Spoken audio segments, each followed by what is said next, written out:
Iran যুদ্ধের প্রভাবে বিশ্বজুড়ে দেখা দেয় জ্বালানি সংকট। এতে বৈশ্বিক তেল রপ্তানি কমে 44%, টাকার অঙ্কে যা $6 ট্রিলিয়ন বেশি। এই ক্ষতির পুরোটাই বহন করে উপসাগরীয় অঞ্চলের আরব দেশগুলো। তবে এই ঘাটতি পূরণে রপ্তানি বেড়েছে যুক্তরাষ্ট্র ও রাশিয়ার। নুসরাত মৌমি জানাচ্ছেন বিস্তারিত। মধ্যপ্রাচ্য সংঘাতে হরমুজ প্রণালী বন্ধে ভেঙে পড়ে বৈশ্বিক জ্বালানি সরবরাহ শৃঙ্খল। কৌশলগত গুরুত্বপূর্ণ এই জলপথে জাহাজ চলাচল ব্যাহত হওয়ায় অপরিশোধিত তেলের রপ্তানি কমে 44%।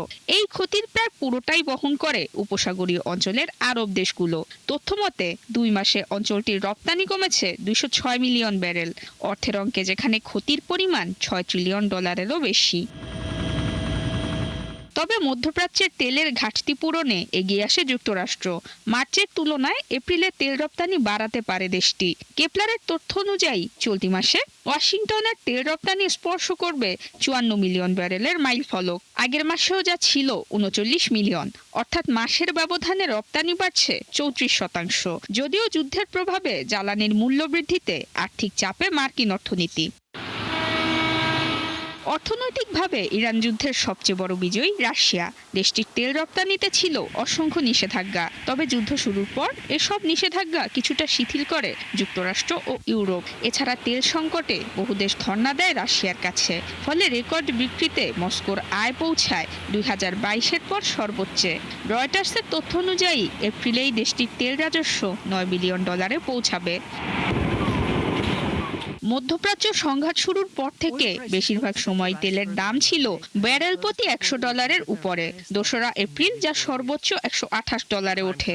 28 ফেব্রুয়ারি ইরানে যুক্তরাষ্ট্র ইসরায়েলের হামলার আগে অপরিশোধিত তেলের গড় দাম ছিল $65।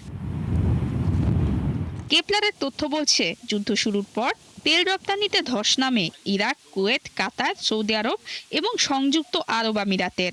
ফেব্রুয়ারির 469 মিলিয়ন থেকে মার্চে নেমে আসে 263 মিলিয়ন ব্যারেলে। তবে বন্দরের অবস্থান ও পাইপলাইনের বিকল্পের উপর নির্ভর করে কিছুটা কম ক্ষতিগ্রস্ত হয় সৌদি আরব ও সংযুক্ত আরব আমিরাত।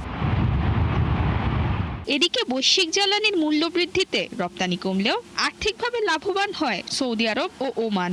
বিপরীতে আশঙ্কাজনক হারে রপ্তানি কমে যাওয়ায় ভয়াবহ ক্ষতির মুখে পড়ে ইরাক, কুয়েত ও কাতার। নুসরাত মৌমি, 71।